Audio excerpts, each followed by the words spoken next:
Kwa majina naitwa Rulimero. Hawa madogo jana mida ya saa 2:48.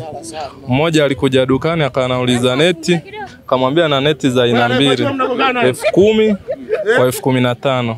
Akasema mimi nataka ya shilingi 10,000, nikamwambia iko ya 15,000. Akasema basi naomba nione. Baada ya kuiona muda si mrefu akaondoka. Alivyoondoka wakarudi wawili, wakiwa wawili. Wakaingia wakachukua neti. Wakati tunahudumia watu na watu wako wanachagua bidhaa nyingine, wakawa wanaangalia wakaondoka. Mmoja wapo akaondoka wakati wakiwa wanapeana nini? Taarifa. Baada ya mmoja wapo kuondoka, mwingine aliyobaki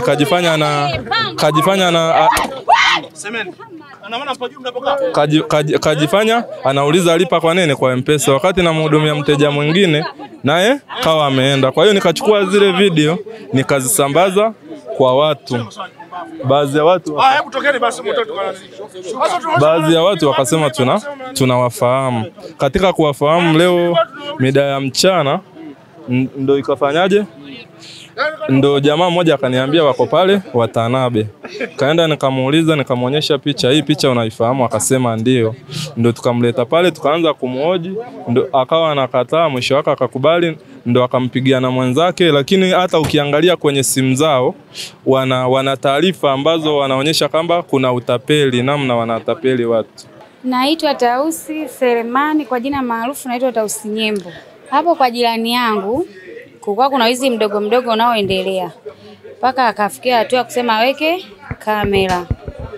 Sasa katika kuweka kamera, kaweka kama wiki ile iliyopita. Waache tamaa, wafanye kazi. Kwa kweli waadhibiwe tu, lakini adhabu zisipitilize. Kwa kuturudisha nyuma anaturudisha. Maana kuna mwingine na pale ni beef 30 ngapi. Kwa majina naitwa Stadius Videos. Kuchukua ile video kwenye kamera ndio kwanza kwa postia ambao ameshafanyaje, ambao ameshaibiwa. Sasa mmoja wapo akawa amewaona. Sasa ile kumuona akamwambia kwamba nimemuona jamaa anaingia wapi sehemu fulani. Sasa alivyoingia wewe hapa akamfuata, kuja kuangalia ni kweli. Kwa ndio imesaidia yeye ya kuposti zile video hadi kumkamata. Sisi wenyewe hatuwafahamu, maana wengine mara yetu ya kwanza kuwaona. Na mimi sijajua hapa aleta polisi nani, maana mimi mwenyewe nilikuwa ndani hapo. Kashangaa kuona defender inafika, watu wanabebwa wanapelekwa.